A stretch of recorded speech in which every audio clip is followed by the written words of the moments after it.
This week I'm going to go into how we fit the staircase. Okay, fitting. Last week we looked at parts and the stairs and types of stairs. This week I want to look at actually fitting a staircase.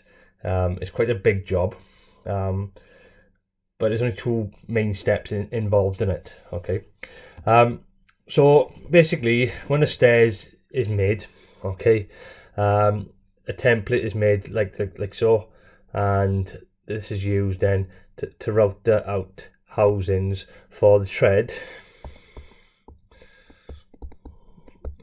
and the riser.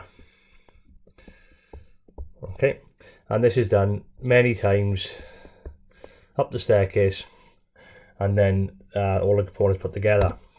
Okay, so when it's made in a joinery shop, this is what it looks like.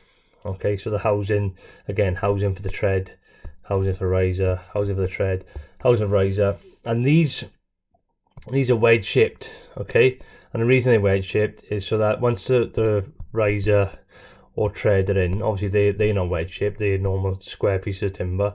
We actually put a wedge in, glue a wedge in later. Okay, like so, to make it nice and tight so it doesn't move. Okay, and again, so say your tread was 18mm and your riser was, I don't know, 12mm. Okay, you could get a wedge then and glue them in. Okay, and sometimes when people's stairs grows, and if you can get underneath them plasterboarded, you can actually see so the wedges might, on an old staircase, might have worked their way out the rotten, or just crushed over time. So you can just put new wedges in, and that's a good way of fixing them, rather than replacing the whole staircase. Okay, but yeah, that's so that these are the housing.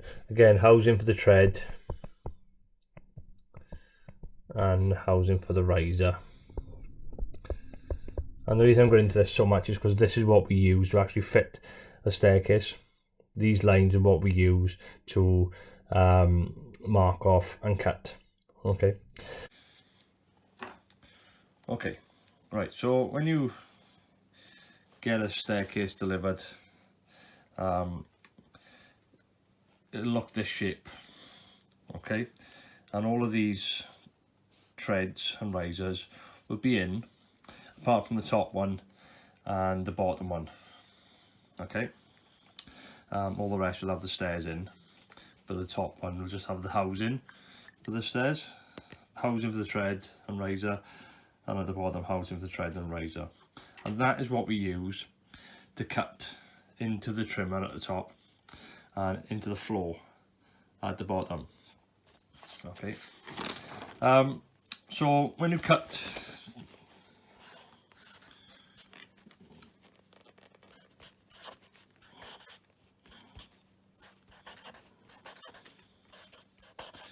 to the trimmer, which is the first floor landing, the thicker joist, normally a 9x3.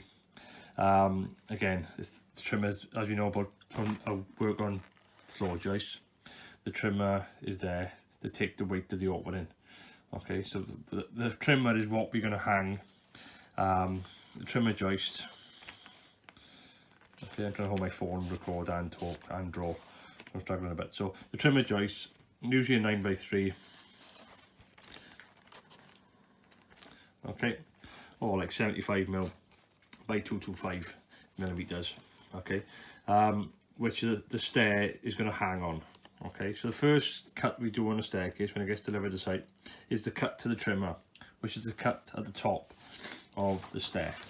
Okay, bear with me, again I am trying to hold 5 things at once and draw and record and talk. Okay, so the top of the staircase, again, this would just be a housing here, housing for your tread, housing for riser, and the actual tread and riser for the stairs below will be there. Okay, so we're going to use this as our guide to actually cut over the trimmer. Okay, so we know that the thickness of the floor, the tread, Okay, I think it's on this one, say it's 18 mil. It's normally about 18 mil up to 22. Okay, right. So say it's 18 mil. All right, we know that that housing at this point here is going to be 18 mil. That point there at the front of the housing dictates the size of tread you're going to have. Okay, but these housings are actually wedge shaped. Okay, so that we can fit the wedge in later. When you make them, you fit the wedge in there. Okay, glued in to make it nice and strong. Okay, so what you're going to do is you're going to mark from that point. You can square it across 18 mil all the way along. Okay, so that line, you carry that line through. Okay, and on your risers are about 12 mil.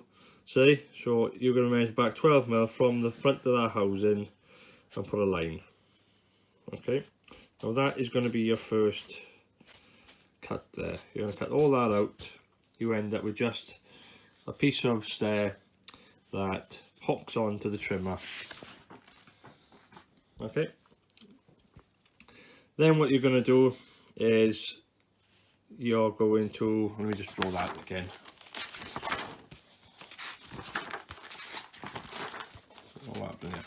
Okay, so now I've got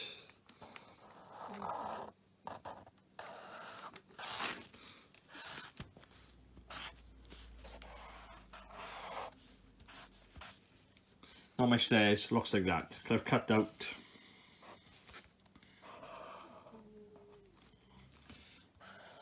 my stairs look something like that. Okay, because I've cut out that section there.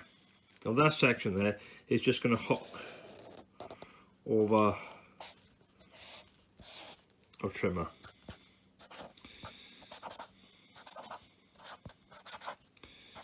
Okay, so that's your stairs in place against the top trimmer joist. Now what we're going to do now to tidy this up, about halfway along this trimmer, at least halfway along, we're going to put a square line up, a level line, 90 degrees. Okay, and then we're going to cut out all this. Okay, what we're then going to do is we're going to square this off. Okay, and where we're going to square this off depends on what size skirting we've got at the top of the stairs. So say we've got like a 6-inch Taurus, you square that off for 6 inches. Okay, just to tidy up and to transition between the stairs and the moulding would be nice. This cut here, this little cut was this return, say it's 4 inch and it's like there. That cut there is the only cut of a staircase you see. Okay, that's the only one you see. Of all the cuts on the stairs, that's the only one you see. And that's the one you'd finish with like a nice sharp block plane, so it's nice and smooth. Okay, right. So that is the cut to the trimmer. Okay, and when it's finished, it'll look like something like that. Okay, so stairs is hooked over the trimmer, and it's matched up nice with the skirting or the moulding on top. Okay, so just to go back over that, we measure the thickness of the tread, put a line, measure the thickness of the riser, put a line, and remove all this material. Okay, then we put it over the trimmer and we cut at least halfway, or if not more, over the trimmer, a vertical line, and remove all this. Okay, and then depending on the size skirting, say it's 4 inch, we square that off like so, so you end up with the stairs cut in nice over the trimmer. Okay, and you mould in, match it up nice to it, so it's a nice transition. Okay, that's the cut to the trimmer. That's half the stairs done. All right, so it seems complicated, but it's not. Okay, the next thing we're going to do is the cut to the floor.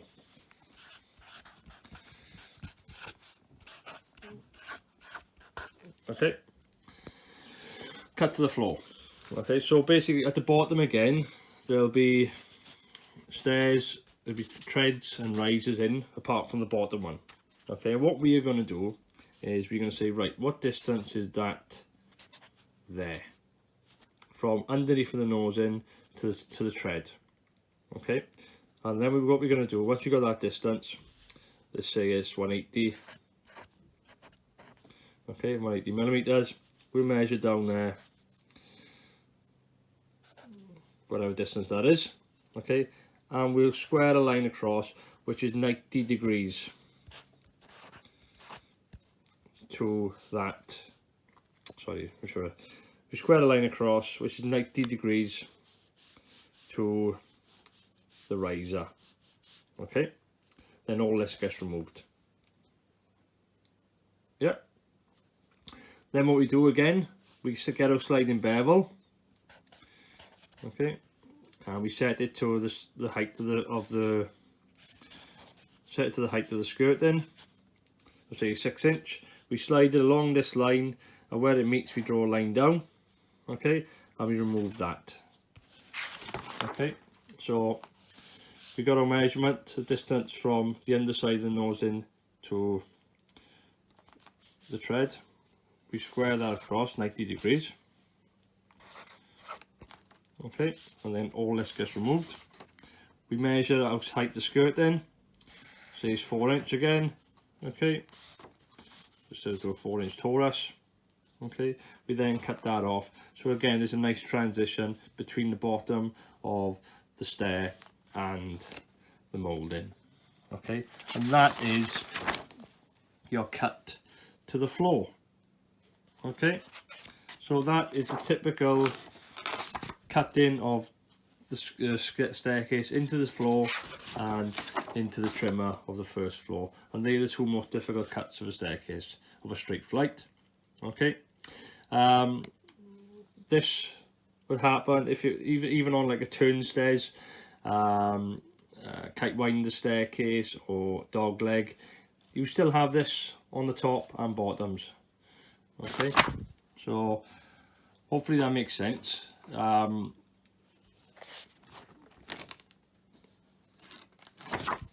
Yeah, I hope that makes sense. So the main two cuts are the cut to the floor, cut to the trimmer, and that is pretty much fitting a straight flight of stairs. Okay, once it's in place, what you tend to do is every 2 to 3 stairs you put a few screws underneath the tread and behind the riser, so it's not visible, okay. But then all this then would be plasterboard in, so all your fixings would be out of the way, okay. And that is pretty much fitting a staircase. All the rest will be newer posts and so on, which will be pre-assembled before it gets to site, okay, which are put together and draw doweled, which we spoke about a bit later. Okay, thanks, bye.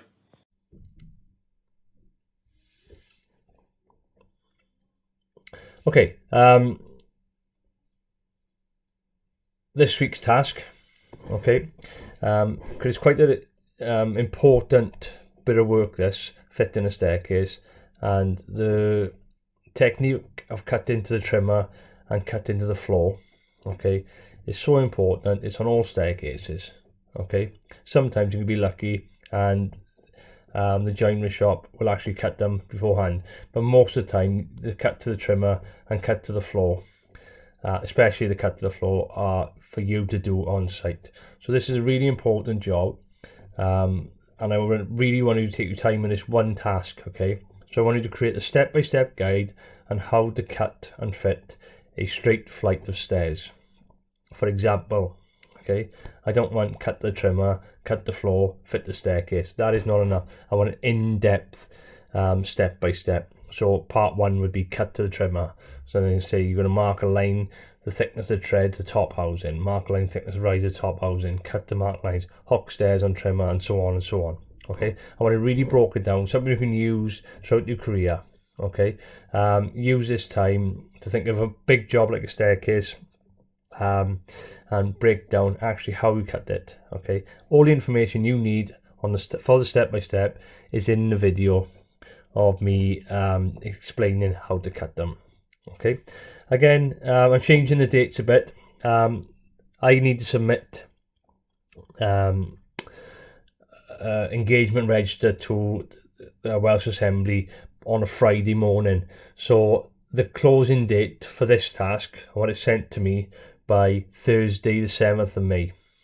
Okay, so then I can check them Friday morning, see who submitted work, and then I can send that to the Welsh Assembly Government, and they will then give you your mark, whether it be for just attendance or EMA, Assembly Learning Grant.